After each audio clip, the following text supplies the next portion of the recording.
À l'anniversaire de ma mère, le fils de mon frère a jeté le dessin de mon fils au feu en criant « Personne ne veut de son art pourri, de toute façon ». Tout le monde a ri. Ce soir-là, mon père m'a envoyé un texto « Tu mets tout le monde mal à l'aise. Ne viens pas à Noël ». J'ai répondu « Le financement non plus ». À 1h du matin, mon téléphone fondait, avec 27 appels manqués. De leur côté, ce n'était pas joli du tout. Le 70e anniversaire de ma mère était censé être une fête, mais dès l'instant où Jem et moi sommes entrés chez eux, je l'ai senti. Ce changement d'énergie étrange, comme si nous étions un bruit de fond dans notre propre famille. Ils étaient déjà tous là, ma sœur, Trish, son mari, leurs enfants, mes parents, tous souriant trop largement, buvant trop vite, et parlant trop fort. Je connaissais ce genre d'énergie. Ce n'était pas de la chaleur, c'était de la tension enveloppée dans des ballons de fête. Jem avait apporté un dessin sur lequel il avait travaillé pendant des jours, une scène de forêt avec de minuscules cerfs sous un ciel plein d'étoiles. Il avait même utilisé des paillettes, ce qu'il détestait normalement, juste parce qu'il disait que grand-mère pourrait aimer. Je ne lui ai pas dit qu'elle s'en ficherait. Il le lui a tendu à 2 mains. Elle y a à peine jeté un coup d'œil avant de le poser, comme si c'était du courrier indésirable. Elle n'a même rien dit. Je retenais déjà mon souffle quand c'est arrivé. Caleb, le fils de 12 ans de Trish, a pris le dessin, l'a regardé pendant 2 secondes, l'a chiffonné en boule, et l'a jeté dans la cheminée. Les flammes l'ont rapidement consumé. Puis il a crié, assez fort pour que tout le monde entende, « Personne ne veut de son art pourri, de toute façon ». Et puis les rires ont commencé. Pas ceux des enfants, ceux des adultes. Ma mère, qui était censée être la raison pour laquelle nous étions tous là, a ri la première. Trish essuyait des larmes de ses yeux, comme si c'était la meilleure blague qu'elle ait jamais entendue. Même mon père a gloussé. Personne n'a dit un mot à Caleb. J'aimais juste rester là. Je crois qu'au début, il pensait que ça faisait partie de la fête. Puis il m'a regardé, et il a compris. Je n'ai pas dit un mot. J'ai attrapé nos manteaux, je lui ai dit de mettre ses chaussures, et nous sommes partis. Pas de sortie dramatique, juste partis. Plus tard dans la soirée, vers 21h30, alors que Jem se brossait les dents, mon téléphone a vibré. C'était mon père. Tu mets tout le monde mal à l'aise. Ne viens pas à Noël. J'ai regardé le message une seconde et j'ai répondu, le financement non plus. Je le pensais. Depuis quelques années, j'envoyais discrètement $3000 à mes parents chaque mois de décembre. Ça a commencé quand mon entreprise a décollé, et qu'ils ont mentionné qu'ils avaient du mal à couvrir les frais de Noël. Je n'en ai jamais fait toute une histoire, c'était la famille. Mais cette fois, je me suis connecté et j'ai fermé le compte joint que nous utilisions. À 1h du matin, mon téléphone était un champ de bataille, 27 appels manqués, des messages de ma mère, de ma sœur, même de mon père. Tout y passait, de « Comment as-tu pu, ah ce n'est qu'un enfant », en passant par « Tu en fais tout un plat ». Je n'ai pas répondu, mais il n'avait pas fini. Le lendemain matin, j'étais dans la cuisine en train de faire des crêpes quand j'ai entendu la porte d'entrée s'ouvrir. Je n'avais même pas réalisé que j'avais oublié de la verrouiller. Mes parents sont entrés sans y être invités, Trish juste derrière eux. Ils n'étaient pas venus pour s'excuser, ils étaient venus pour se disputer. Ma mère a commencé à dire à quel point elle était déçue. Mon père a parlé du fait que l'argent ne devrait pas être assorti de conditions. Trish a dit que j'enseignais à Jem à être faible. Je leur ai dit de sortir. Ils m'ont ignoré. Puis Caleb m'a de nouveau bousculé, se dirigeant droit vers Jem, et a dit quelque chose à propos du dessin.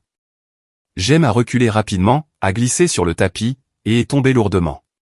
Son coude était éraflé et saignait. Il a essayé de ne pas pleurer, mais je pouvais voir les larmes. C'en était trop. Je me suis tourné vers eux et je leur ai dit de sortir, tous, tout de suite. Ils ont essayé de retourner la situation, ont dit que ce n'était pas intentionnel, que c'était un accident, que Caleb ne faisait que jouer. Ça m'était égal. J'ai refermé la porte derrière eux et je l'ai verrouillée. Ce n'était que le début. Je pensais que c'était fini quand j'ai verrouillé la porte derrière eux. Mais apparemment, dans ma famille, se faire dire de quitter la maison de quelqu'un après que votre petit-fils ait été bousculé et que votre fille ait dit qu'elle en avait fini, ce n'est toujours pas assez pour être pris au sérieux. Ça a commencé le lendemain matin. Un texto de ma mère, du genre qui ressemblait plus à une tentative de limiter les dégâts qu'à une réelle préoccupation, n'en faisons pas plus que nécessaire. On ne faisait que plaisanter. Gloria, ne prends pas tout si personnellement. Et puis le coup de grâce, Jem doit s'endurcir. La vie n'est pas toujours tendre. Pas un mot sur ce que Caleb avait fait, pas un mot sur le dessin, et rien sur le fait que Jem s'était blessé. Juste des excuses et des faux fuyants. Les sentiments d'un petit garçon écrasé sous le poids d'une fête d'anniversaire et d'un voyage qu'il supposait que je paierais encore. À midi, Trish s'y est mise. Ces textos étaient des attaques directes, tu es encore en train de faire ton cinéma.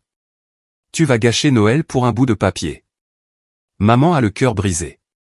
Papa est malade à cause de ça. Et ton petit prodige de l'art s'en remettra. Ce dernier a failli me faire jeter mon téléphone. Je n'ai pas répondu. Non pas parce que je n'avais rien à dire, mais parce que je l'avais déjà dit. Ce compte joint que j'utilisais pour envoyer $3000 chaque mois de décembre était vide. Je l'avais fermé le soir où le dessin de Jem s'était transformé en cendre dans la cheminée de mes parents. Ils n'avaient pas cru que je le ferais. Maintenant, ils y croyaient. Le soir, mon téléphone n'arrêtait pas de s'allumer, des appels manqués de ma mère, de mon père, deux du mari de Trish, et un numéro inconnu. J'ai laissé chaque appel aller sur la messagerie vocale. J'étais assise avec Jem, l'aidant à organiser ses fournitures d'art, quand le premier message vocal est arrivé. C'était mon père. Sa voix était tendue, contrôlée, comme s'il essayait de ne pas paraître aussi paniqué qu'il l'était clairement. Il a dit qu'il avait entendu que le compte était fermé et voulait s'assurer que ce n'était pas permanent. Il a dit qu'ils avaient déjà payé pour le voyage de Noël, non remboursable. Les enfants étaient excités. Ils avaient acheté du matériel de ski. La station facturait déjà des frais de retard. Puis est venue la petite phrase à la fin, on comptait vraiment sur toi cette année. Je n'ai pas répondu. Ils comptaient sur moi. C'est cette partie qui m'a marqué. Pas nous sommes désolés, pas on a tout gâché. Juste nous nous attendions à ce que tu continues à payer, même si nous traitons ton fils comme une ordure. Cette nuit-là, ils sont revenus. Mes parents. Cette fois, ils ont frappé. Jem était à l'étage en train de dessiner, alors j'ai ouvert la porte juste assez pour les voir tous les deux, debout dans leur manteau, l'air d'avoir vieilli de 10 ans en 2 jours. Mon père a commencé par « on veut juste parler ». Ma mère a suivi avec « on ne réalisait pas à quel point tu étais contrarié ». Je les ai laissés entrer, surtout parce que je voulais entendre quelle version de l'histoire ils se racontaient. Ce n'étaient pas des excuses, même pas de loin. Ils ont dit qu'ils étaient désolés si je m'étais senti blessé, que peut-être la blague était allée trop loin, mais tout cela était dit avec ce sous-entendu de « passons à autre chose et revenons à la normale ». Comme s'ils étaient là pour aplanir les choses, juste assez pour pouvoir encore partir en vacances de Noël. Puis est venue la question, peux-tu nous aider, juste cette dernière fois? J'ai demandé froidement s'ils avaient parlé à Caleb, si quelqu'un lui avait dit que ce qu'il avait fait était mal. Ils se sont regardés. Ma mère a dit qu'il ne voulait pas en faire toute une histoire. Ce n'était qu'un enfant. Elle a même dit, on ne voulait pas qu'il se sente coupable pour une bêtise. C'en était trop. Je n'ai pas élevé la voix. Je n'ai rien expliqué. J'ai ouvert la porte et je leur ai dit qu'ils avaient 5 secondes pour partir. C'est ce qu'ils ont fait. Cette nuit-là, je me suis assise à côté de Jem pendant qu'il dessinait une autre version du dessin qui était parti en fumée. Celui-ci n'avait pas d'étoiles, juste des arbres. Un petit garçon se tenait seul à leur lisière, personne d'autre en vue. Il n'a pas dit grand-chose, mais il n'en avait pas besoin. J'ai su à ce moment-là qu'ils n'avaient pas seulement perdu l'argent, ils étaient sur le point de perdre quelque chose de bien plus permanent. Et le pire, c'est qu'ils n'avaient aucune idée que cela avait déjà commencé. Le voyage au ski était annulé. C'est devenu officiel quelques jours avant Noël, bien que personne ne me l'ait dit en face. Je l'ai découvert grâce à la story Instagram de Trish, une photo de son centre de table de salle à manger à l'air triste, avec la légende « Noël plan B ». Merci pour rien. C'était mesquin, prévisible, mais aussi étrangement satisfaisant. Jem et moi avons passé cette semaine dans notre propre monde. Nous avons fait des biscuits, accroché des flocons de neige en papier dans la maison, et même fabriqué des décorations de Noël à la main en pâte à sel. Pas de paillettes cette fois, Jem n'en voulait pas. Il a dit que ça lui rappelait le dessin. Je n'ai pas insisté. Nous ne faisions pas semblant que tout allait bien, mais c'était paisible, calme. Pour une fois, il ne s'agissait que de nous, pas de limiter les dégâts ou de marcher sur des œufs pour ne pas froisser quelqu'un. La veille de Noël, ma mère a appelé. Son ton était enjoué, comme si rien de tout cela ne s'était passé. Ils organisaient maintenant le dîner à la maison, juste une petite réunion. Mes parents, Trish et sa famille, quelques voisins. Elle a dit que Jem devrait venir voir ses cousins ouvrir leurs cadeaux. Elle a dit qu'il était peut-être temps de laisser tomber les tensions et de tourner la page. Je n'ai pas dit oui tout de suite, je lui ai dit que j'y réfléchirais. Je voulais protéger Jem, je ne leur faisais pas confiance. Mais il a surpris la conversation et a demandé si nous pouvions y aller. Il a dit que sa grand-mère lui manquait. Il a dit que peut-être tout le monde serait plus gentil cette fois. J'ai cédé. Nous sommes arrivés vers 18h. La maison était décorée comme toujours, des lumières extravagantes, des rennes en céramique sur le porche, et Bing Crosby jouant depuis une enceinte Bluetooth près de la porte. Ma mère a ouvert comme si nous étions des invités perdus de vue, souriant beaucoup trop. Elle a serré Jem dans ses bras et a dit à quel point elle était contente. Nous sommes entrés. Rien ne semblait différent. Trish était dans la cuisine, aboyant des ordres. Son mari buvait quelque chose de brun et de fort. Et Caleb était sur le canapé avec son téléphone, des écouteurs dans les oreilles. Il n'a même pas levé les yeux quand Jem est entré. Nous nous sommes assis pour dîner vers 19h. C'était calme au début, tout le monde faisant semblant d'être civilisé. Jem était assis à côté de moi, poussant la purée dans son assiette. Ma mère a sorti la belle porcelaine. Je me souviens m'être dit, c'est drôle comme ils ne sortent les belles choses que quand ils veulent avoir l'air de bonnes personnes. Au milieu du dîner, mon père a fait un petit discours. Il a parlé de sa fierté pour la famille, de l'importance du pardon. Tout le monde a hoché la tête, comme si nous étions dans une publicité. Puis est venu le moment que je n'oublierai jamais. Trish s'est penchée sur la table, souriant un peu trop largement, et a dit, espérons juste que personne ne fasse une crise pour un bout de papier cette fois. Silence, puis des rires, doux d'abord, puis plus fort. Ma mère a ri. Son mari a eu ce petit rire qu'il a toujours quand il ne sait pas si quelque chose est drôle, mais ne veut pas être laissé de côté. Même mon père a souri. J'ai regardé Jem. Il n'était pas confus cette fois. Il comprenait exactement ce qu'elle voulait dire. Il a baissé les yeux sur son assiette. Je me suis levé, j'ai pris l'assiette en porcelaine devant moi, l'une des précieuses antiquités de ma mère dont elle se vantait toujours, et je l'ai laissée glisser de ma main. Elle s'est brisée sur le parquet. La pièce est devenue silencieuse. Je n'ai pas élevé la voix. Je n'ai pas dit un mot. J'ai juste pris la main de Jem et nous sommes sortis. Nous n'avons pas mis nos manteaux. Nous n'avons pas dit au revoir. Nous sommes montés dans la voiture et nous sommes partis. Jem n'a pas parlé pendant un moment. Puis il a demandé doucement si j'étais en colère contre lui, s'il avait fait quelque chose de mal. Je lui ai dit que non, que j'étais fier de lui, que rien de tout cela n'était de sa faute. Nous sommes rentrés et nous nous sommes blottis sur le canapé, les lumières de l'arbre clignotant toujours, l'air sentant la cannelle et la farine. Je nous ai préparé du chocolat chaud et je l'ai laissé s'endormir en regardant un film. Je commençais tout juste à m'assoupir aussi, quand on a frappé à la porte. Je n'attendais personne. Puis j'ai vu les lumières clignotantes par la fenêtre, une voiture de police garée devant ma maison. J'ai ouvert la porte. L'agent a demandé si tout allait bien. Il a dit qu'ils avaient reçu un appel pour un différend familial, destruction de biens.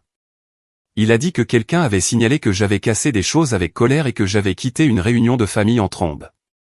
Je lui ai raconté exactement ce qui s'était passé, que j'avais cassé une assiette, celle de ma propre mère, dans une maison où mon fils avait été de nouveau moqué, que nous étions partis tranquillement, que rien ni personne n'avait été endommagé de manière irréparable, sauf peut-être le peu de décence qu'il restait à ma famille. L'agent a eu l'air embarrassé, a dit qu'il comprenait, et est parti en quelques minutes. C'est là que j'ai compris. Ils n'avaient pas appelé la police parce qu'ils avaient peur. Ils n'avaient pas peur de moi. Ils essayaient de marquer un point, d'essayer de me punir pour avoir défendu Jem, pour être parti, pour avoir coupé leur financement. Ils ne voulaient pas la paix, ils voulaient le contrôle. Mais ils n'allaient pas l'obtenir. Cette fois, ils avaient perdu. Ils ne s'en étaient juste pas encore rendus compte. Après le départ des policiers, je suis resté là, à fixer la porte pendant un moment. Il neigeait de nouveau, de ces flocons lents et lourds qui rendaient tout plus silencieux que ça ne l'était vraiment. Jem était déjà monté, blotti sous ses couvertures avec la petite lampe de poche que j'avais glissée dans sa chaussette de Noël. Il n'avait pas posé de questions sur la police. Il savait, tout simplement.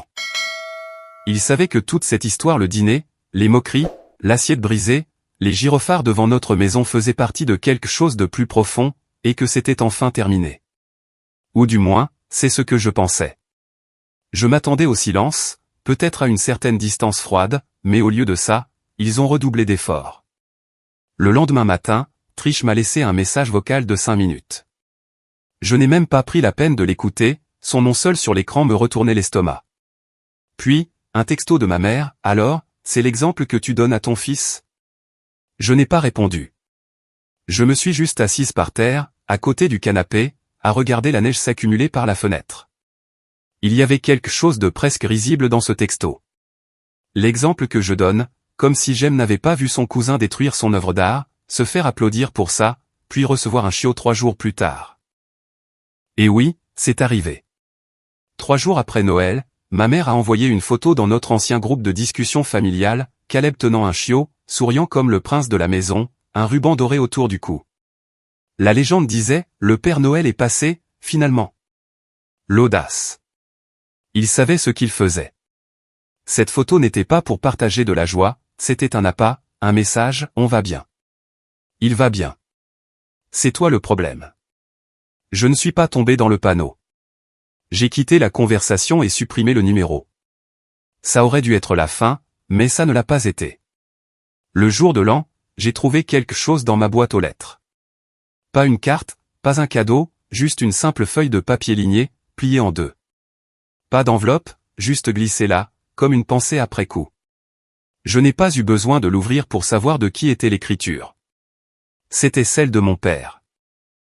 Je me suis tenu près de l'évier, un café dans une main, et j'ai lu « Je t'ai mieux élevé que ça. Tu as assez embarrassé cette famille. Tu n'es pas la bienvenue dans cette maison tant que tu ne t'excuseras pas et ne répareras pas les choses. » C'est tout ce qu'il y avait. Pas de bonne année, pas de mention de j'aime. Juste du blâme, du contrôle, et du silence là où l'amour était censé se trouver.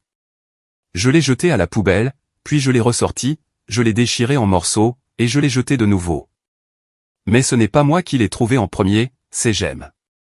Je ne le savais même pas, jusqu'à ce que je le voie plus tard dans l'après-midi, assis sur la dernière marche de l'escalier, tenant la lettre sur ses genoux. Il n'avait pas l'air triste, juste fatigué. Il avait l'air de quelqu'un qui comprenait trop de choses, trop tôt. Il ne m'a pas demandé ce que ça signifiait. Il a demandé autre chose. Il a demandé, alors, on n'est plus leur famille. Je n'ai pas su comment répondre tout de suite. Je me suis juste assise à côté de lui et j'ai dit la seule chose que je savais être vraie, on est toujours une famille, l'un pour l'autre. C'est ce qui compte maintenant. Cette nuit-là, j'ai préparé un petit sac pour nous deux. Je n'ai pas dit à Jem où nous allions. J'ai juste chargé la voiture, laissé nos téléphones dans le tiroir de la cuisine, et j'ai conduit vers le nord. À environ 2 heures de route, il y a une petite cabane à louer où j'allais avant d'avoir Jem. Rien d'extraordinaire, pas de télé, pas de Wi-Fi, juste des arbres, un poêle à bois, et un calme complet. Nous sommes restés 2 nuits. Le premier matin, Jem est sorti sur le porche et est resté là, à regarder la neige. Il a dit que c'était comme une autre planète. Je l'ai observé de l'intérieur, alors qu'il s'asseyait sur les marches et commençait à dessiner, esquissant juste les arbres, le lac gelé au loin, et la peinture rouge écaillée de la balustrade. La deuxième nuit, après le dîner, il m'a tendu quelque chose de plié en 2, un dessin. C'était nous deux, à l'intérieur de la cabane, assis près du feu. Ces détails étaient parfaits, la petite couverture que j'avais jetée sur la chaise, les tasses de chocolat chaud sur le rebord de la fenêtre, le minuscule sapin que nous avions trouvé derrière la cabane et mis dans un vase. En bas, il avait écrit une phrase en grosses lettres majuscules, « C'est ça, le sentiment d'être une famille. » Je n'ai pas pleuré. Je l'ai juste plié soigneusement, je l'ai glissé dans la poche avant de mon portefeuille, et je l'ai gardé comme s'il était plus précieux que tout ce que j'avais jamais possédé. Le lendemain matin, avant de partir, Jem a demandé si nous allions un jour retourner chez grand-mère et grand-père. Je lui ai dit la vérité, pas tant qu'ils n'auront pas changé. Il a hoché la tête, puis est retourné à ses croquis des arbres gelés. C'est à ce moment-là que j'ai su. Je n'avais pas besoin de leur approbation, de leurs invitations, ou de leurs lettres se faisant passer pour des ultimatums. J'avais ce qui comptait, et je n'allais y renoncer pour rien au monde. Le silence de janvier était plus assourdissant que le chaos qui l'avait précédé. Plus d'appels, plus de textos, plus de photos passives-agressives. Pendant près de 2 semaines, c'était comme si nous n'existions plus pour eux. Et peut-être que cela aurait dû être un soulagement, mais ce n'était pas le cas, pas entièrement. La maison était paisible, c'est sûr. Jem s'était remis à dessiner, dormait bien, riait davantage. Mais il y avait cette douleur sourde en moi, comme un bleu que je ne pouvais pas voir, mais que je continuais de presser quand même. Ce n'était pas de la nostalgie, c'était une affaire inachevée. Il y avait quelque chose dans la façon dont tout s'était terminé, la police, la lettre, les jeux de culpabilité qui donnaient l'impression que la porte avait claqué, mais que je ne l'avais pas réellement verrouillée. Et une partie de moi, une partie que je détestais, avait encore besoin d'essayer une dernière fois. Pas pour eux, pour moi. Je ne voulais pas traîner ça tout le reste de l'année. Je ne voulais pas me demander, dans 10 ans, s'il y avait autre chose que j'aurais pu faire. Alors, un samedi après-midi tranquille, j'ai pris une décision que je n'aurais jamais cru prendre à nouveau. Nous sommes allés chez eux. Jem n'a pas demandé pourquoi. Il a juste mis quelques crayons dans son carnet de croquis et est monté dans la voiture. C'était ça, le truc avec lui, il savait toujours quand quelque chose comptait plus que je ne voulais l'admettre. Il avait neigé ce matin-là, pas beaucoup, juste assez pour couvrir les trottoirs et argenter les arbres. Leur allée était à moitié déneigée, comme si quelqu'un avait commencé à pelleter, mais avait abandonné à mi-chemin. Quand j'ai frappé, je m'attendais à une hésitation, une pause, peut-être un regard de surprise. Mais ma mère a ouvert la porte comme si j'étais une voisine venant déposer un colis. Pas de câlin, pas de bonjour, juste un ventre sec et silencieux. Nous sommes entrés. Tout semblait identique, les mêmes bougies sur la cheminée, les mêmes photos sur le mur, le même silence pesant dans l'air. Mon père était dans son fauteuil, des lunettes sur le nez, tenant un livre qu'il ne lisait manifestement pas. Il a levé les yeux vers moi, puis les a rabaissés. Trish n'était pas là. Pour une fois, j'en étais contente. J'ai été brève. J'ai dit que j'étais venu parce que je ne voulais pas m'éloigner d'eux en me demandant si j'avais fait tout ce que je pouvais, que je n'étais pas là pour me battre. J'étais là pour poser une seule question, pensez-vous que ce qui est arrivé à Jem était acceptable? Ma mère s'est assise lentement sur le bord du canapé et a soupiré, comme si j'étais déjà épuisante. Puis elle a dit, les enfants se battent. C'est ce qu'ils font. Caleb ne voulait blesser personne. C'est toi qui as fait une scène. Puis elle a regardé Jem, assis à côté de moi avec son carnet de croquis ouvert sur les genoux, et a ajouté, on a toujours aimé Jem. C'est toi qui l'éloignes de nous. J'ai regardé mon père. Il n'avait pas dit un mot, il continuait de faire semblant de lire. Alors j'ai réessayé. Je leur ai dit que ce n'était pas à propos de l'argent, plus maintenant. Ce n'était pas à propos de l'assiette, ni même du dessin. C'était à propos d'un schéma, un long et épuisant schéma de dénigrement, d'ignorance, de blâme. Et cette fois, c'était dirigé contre Jem, et ça avait franchi une ligne que je ne pouvais pas laisser passer. Ma mère a levé les yeux au ciel et a dit, « Tu as toujours été sensible, Gloria. Tu réagis de manière excessive. Tu l'as toujours fait. » Et c'était tout. C'était le moment. Cette seule phrase était tout ce dont j'avais besoin d'entendre pour savoir qu'il ne s'était jamais agi de Jem. Jamais. L'histoire avait toujours été la même, je réagis de manière excessive, je cause des problèmes, je mets tout le monde mal à l'aise, je transforme la paix en tension. C'est ce qu'il croyait, ce qu'il voulait croire, parce que cela signifiait qu'il n'avait jamais à changer. Je me suis levé, j'ai dit à Jem de prendre ses affaires, et puis, alors que je me tournais pour partir, mon père a finalement parlé. D'une voix calme et plate.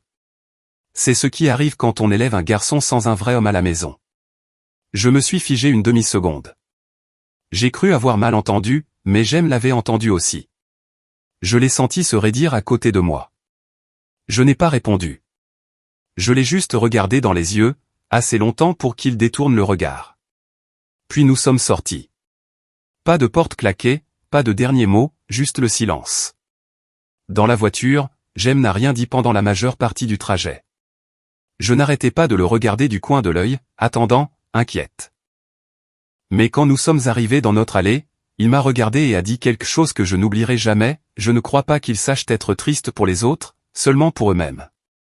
Ce n'était pas quelque chose que je lui avais déjà dit, mais d'une manière ou d'une autre, il l'avait vu. Ce soir-là, après le dîner, il m'a tendu un nouveau dessin, un petit garçon et sa mère marchant sur une route enneigée, une grande maison en arrière-plan sans lumière, et une phrase écrite en lettres majuscules soignées en haut, certaines portes ne s'ouvrent pas de la bonne façon. Je l'ai accroché sur notre réfrigérateur, non pas comme un rappel de la douleur, mais comme la preuve que mon fils voit ce que je vois, qu'il comprend plus qu'ils ne lui en ont jamais donné le crédit. Et que la porte que j'ai fermée derrière nous ce jour-là, je n'essaierai plus jamais de l'ouvrir. Janvier est passé, et la vie a continué, comme toujours. La neige à l'extérieur de nos fenêtres a commencé à fondre par plaques, sale et inégale, comme si même l'hiver était fatigué de s'accrocher. James s'est réinstallé à l'école. Je me suis plongé dans le travail. Nous prenions le petit déjeuner ensemble la plupart des matins, parfois des gaufres, parfois juste du pain grillé et des pommes. Et lentement, la maison a recommencé à paraître normale. Mais il y avait toujours quelque chose sous la surface.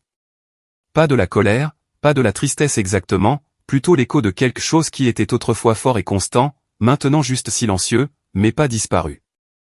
Ce genre de silence ne se comble pas du jour au lendemain. Nous n'avions pas eu un seul mot d'eux depuis le jour où j'ai quitté leur maison, la main de Jem dans la mienne. Pas de nouvelles, pas de texto, pas même un message de culpabilité détourné. Rien. C'était étrange. Je m'étais préparé à une autre explosion, une nouvelle vague de blâme, peut-être même une visite surprise. Mais ils ont choisi quelque chose de pire. Ils nous ont effacés.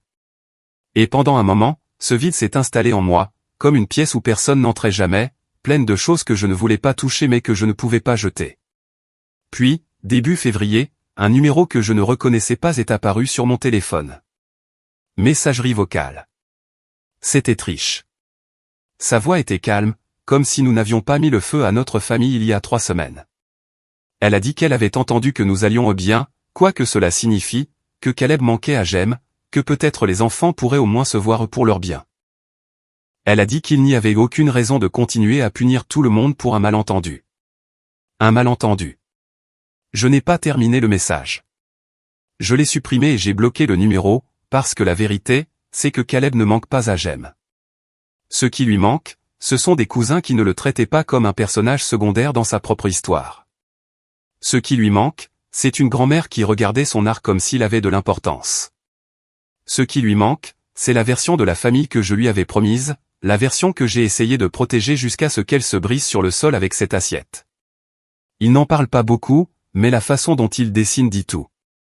La semaine dernière, il m'a tendu un nouveau croquis, une rangée de maisons la nuit, de la neige sur les toits, toutes les fenêtres sombres sauf une, la nôtre, celle qui brillait d'or de l'intérieur. Je lui ai demandé pourquoi seule la nôtre avait les lumières allumées. Il a dit, parce que c'est celle où il fait chaud. Je n'ai pas pleuré. Je lui ai juste embrassé le sommet de la tête et j'ai scotché le dessin sur le réfrigérateur. Ce même soir, j'ai ouvert le tiroir du bas de ma table de chevet et j'ai trouvé la vieille photo de famille du Noël dernier, celle où nous portions tous des pulls assortis, bras dessus, bras dessous, de larges sourires. Je l'ai regardée longtemps. Puis je l'ai remise à l'envers. Pas par haine, ni même par douleur, juste par clarté. Parce que je comprends enfin, je n'ai pas perdu une famille, j'ai perdu une performance. La différence entre ce qu'il montrait au monde et la façon dont il nous traitait quand personne ne regardait. Ce fossé a toujours été là. J'ai juste continué à l'enjamber, espérant qu'il se réduirait, espérant que l'amour le comblerait. Mais le véritable amour ne vient pas avec des règles, des conditions ou des rapports de police. Le véritable amour, c'est de soutenir son enfant, même quand la pièce se retourne contre vous. C'est de s'éloigner, même quand vos mains tremblent. C'est de tout recommencer avec moins de bruit, moins de gens, mais plus de vérité. Maintenant, notre maison est calme mais pleine. Il n'y a pas de sourire forcé, pas de fausses invitations, juste moi et Jem, apprenant à quoi ressemble vraiment la paix. Je ne sais pas s'ils changeront un jour.